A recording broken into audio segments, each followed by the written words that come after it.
For a long time, I sat between the two graves and wept. The pain I felt was my father's pain.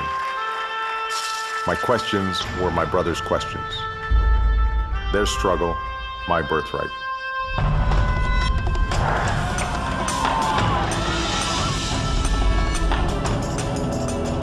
Obama has a dream from his father, that the sins of colonialism be set right and America be downsized.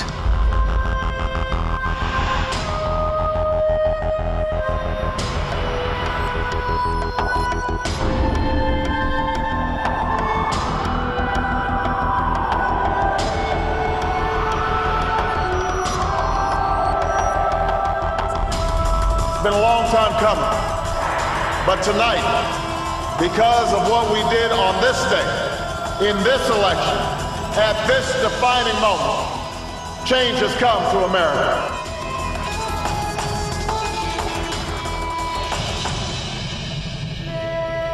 America has a dream from our founding fathers, that together we must perfect liberty, and America must grow so liberty grows.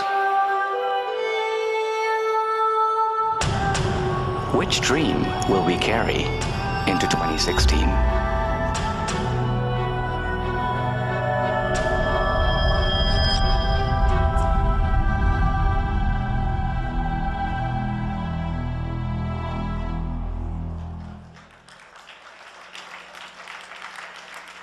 Ladies and gentlemen, please welcome Dinesh D'Souza, President of the King's College.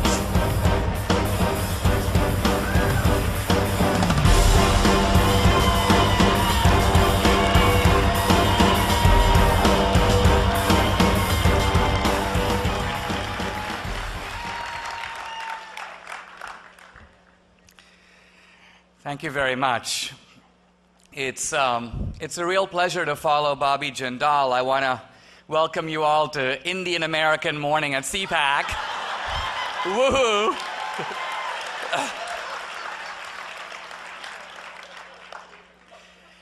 I too am going to be speaking about Barack Obama, who is clearly the most unknown guy to enter the Oval Office in American history. 3 years later, well into his presidency, he remains a mystery. If you look at his own past, there are all kinds of black holes in Obama's background. Who were his friends at Columbia? Whom did he room with? Whom did he eat with? What were his grades? What was his GPA? In one of his books, he talks about living with a girl for quite a long period of time. No woman has ever come forward and said, "I am that woman." No journalist has ever reported her name. So there's a lot of personal mystery around Obama. But more than that, there is ideological mystery. And by that I mean it's still unclear, almost at the end of Obama's first term, what his compass is, what's really driving this guy. And we see this because we hear radically different descriptions of Obama. From the left, you know, he's the Messiah, he's the first African-American president, he's the realization of Martin Luther King's ideal. As conservatives, we often hear he's a socialist, he's a Manchurian candidate, he's a secret Muslim. Now, interestingly, these javelins which have been thrown at Obama have grazed him, but haven't really hit him squarely. Why? Because I think there's something about Obama that remains unexplained. He's clearly not a traditional Democrat. He's not like Clinton or Kerry or Dukakis or even the hapless Jimmy Carter. We might disagree with those guys, but we kind of got them. We knew where they were coming from. With Obama, you have a guy who doesn't want the bust of Winston Churchill around him in the Oval Office. You want a guy who wants to remake the space agency into an international outreach agency for Muslims. You want a guy who's blocking oil drilling in America while he subsidizes oil drilling in Brazil and Colombia and encourages it in Mexico. You've got a guy who looks at uprisings in multiple Muslim countries, from Tunisia to Bahrain to Egypt and Libya. He uses force in Libya, but refuses to use force in Syria. Now, when America decided to use force in Libya, Gaddafi had killed a couple of hundred people. In Syria, several thousand people have been massacred, but no action. Obama intervenes with the military to get rid of Mubarak in Egypt. But when there were massive uprisings in Iran, and an opportunity perhaps to overthrow the most anti-American government in recent history, Obama abstains. So what principle of selectivity accounts for why Obama intervenes over here but not over there? What's driving this guy? One advantage of knowing a man's compass is that you can not only understand what they are doing, but you can predict what they are going to do. The film that you saw briefly teased or previewed here is a film called 2016. Why 2016? Because it's actually asking the question, what would America look like in 2016 if Obama were to have a second term? Now, whether he has a second term is in our hands. But in order to know what Obama would do in the second term, remember, he won't be tethered to public opinion. He won't have to run for re-election again. He will be truly, in a sense, a free man in the White House to do what he wants. But what does he actually want to do?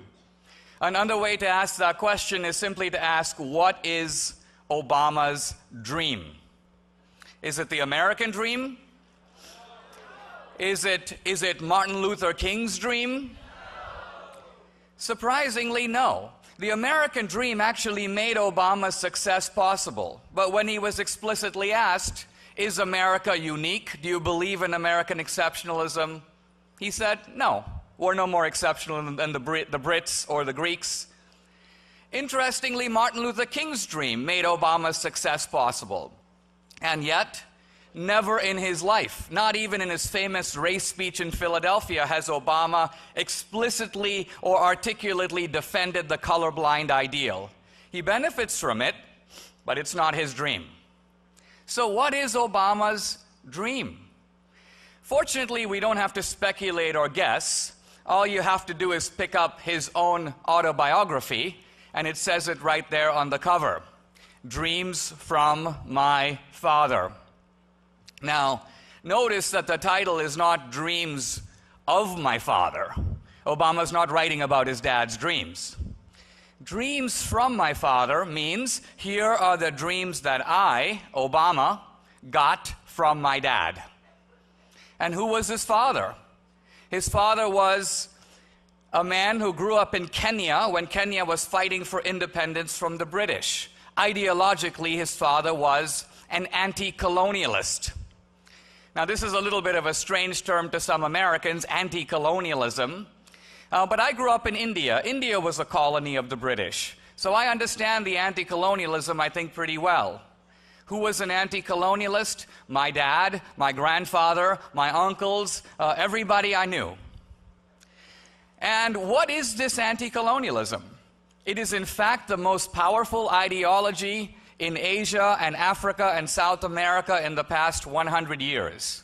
If you want to know why there's anti-Americanism around the world, it's not just because of Islamic radicalism. That would help to explain it in the Middle East. It's anti-colonialism. And the anti-colonial ideology, very simply, is that the world is divided into the oppressors and the oppressed. There is the West, now led by America, and then there are the poor people of Asia, Africa, and South America. And the anti-colonial ideology is that the rich countries got rich by invading and occupying and looting the poor countries. And the anti-colonial ideology says that to fight against all this, you have to put a leash on the rogue elephant that is now America. It also says that there are concentrations of economic power, the banks, the insurance companies, the oil companies. This is the economic wing of colonialism. And what you have to do to fight this is to use the power of the state to control it.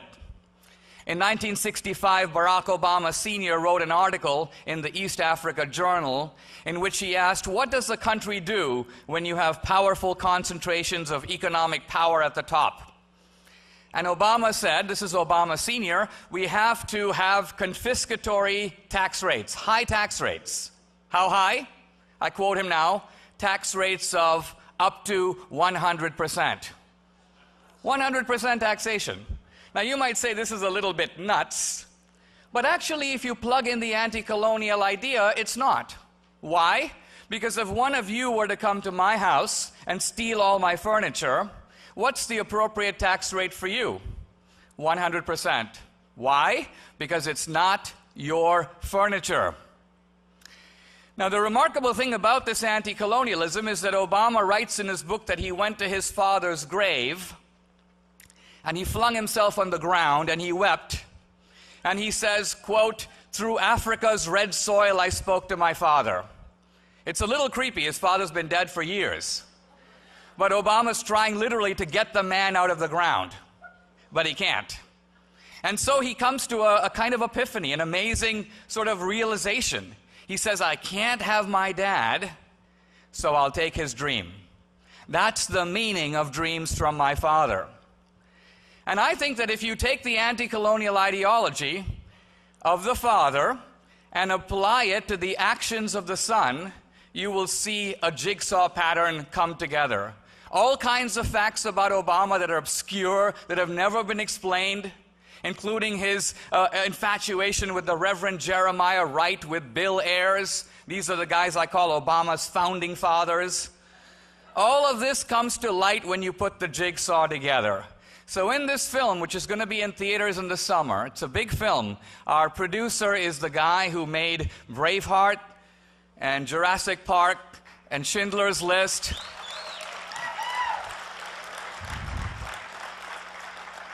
And this isn't just a kind of a hit job on Obama. I'm a college president, and the film is a journey into, in a sense, the heart of Obama. It's a journey in Hawaii and Indonesia and Kenya. It's a way to figure out who this unusual man really is. He's often presented as a kind of multicultural embodiment of the American dream. And all of us try to project American history onto Obama. But in the process, we forget Obama's own history. I think if the American people knew who Obama really was, they would see that he is not an ordinary Democrat. Ordinary Democrats want to redistribute income in America. Obama wants to realign America in the world. That's a very different agenda. Now, he's going to be hard to beat, and as conservatives, we sometimes get weary. There's a saying in India, after crossing the mountain, more mountains. And as activists, I think you know the feeling. Nevertheless, I hope you'll come to see the film, talk to people about it. It's going to be an entertaining and eye-opening film. It's going to tell you things about Obama you don't know. And I think hopefully that it will give you the wherewithal, the information, the intellectual ammunition to contest what may be the most important election since 1980. Thank you very much.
June 28, 2006, Senator Barack Obama gave a speech to the Call to Renewal Conference, where he explained why he finds it so difficult for America to use the Bible to help guide our public policy. Which passages of Scripture should guide our public policy? Should we go with Leviticus, which suggests slavery is okay?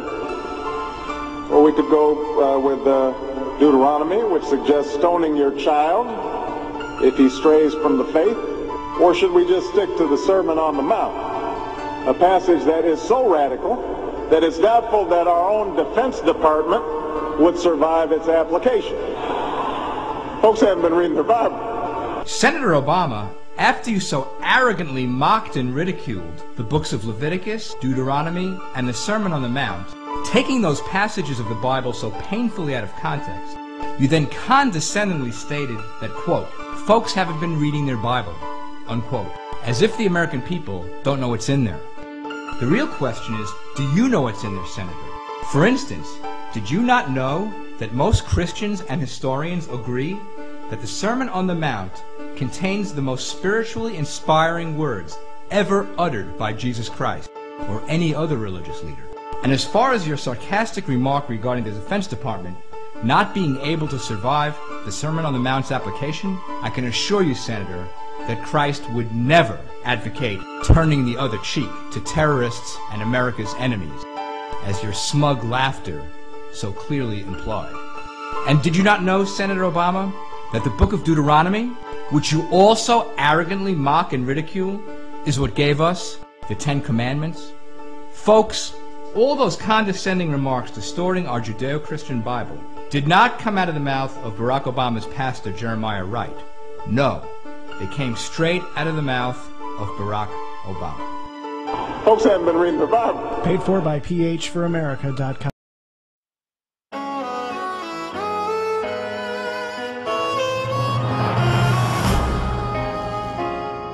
father was a foreign student, born and raised in a small village in Kenya.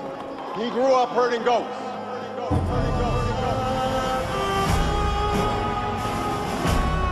Frank Marshall Davis, writer.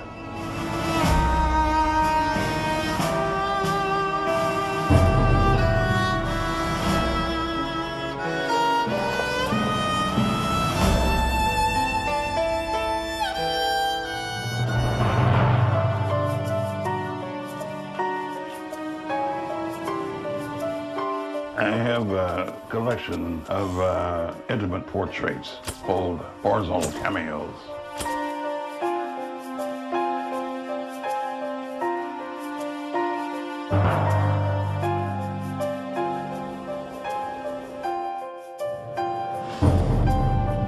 The free market, it doesn't work. It has never worked. 40 years ago, when I was 8 years old,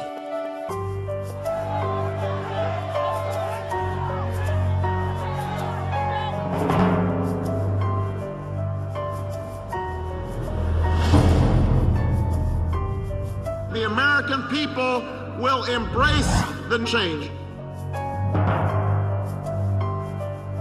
For a lot of kids, the doors that have been opened to me aren't open to them.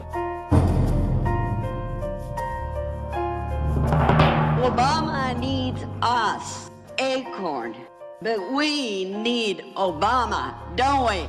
The Abraham Lincoln School. This is a progressive school. There are kids who still believe in the American dream. They think it exists. We are 5 days away from fundamentally transforming the United States of America.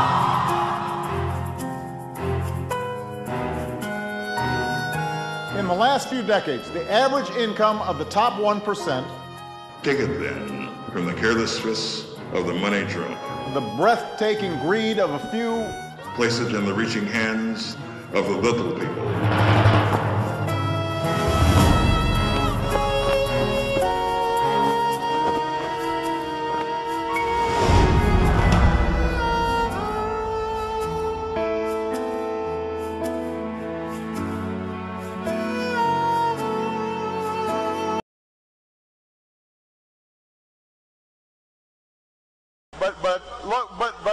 well, you know, I mean, you know, And just to Navy Corpsman Christian Bashar. I bowled a 129. It was like Special Olympics or something. let me put it this way. Israel is a strong friend of Israel's. A culture of scientific innovation. Sorry, I just noticed that I jumped the gun here. Go ahead and move it up. Now, you know, it would cost about it would cost about the same as what we would spend over the course of 10 years. It would cost what it would cost us. Let me be absolutely clear.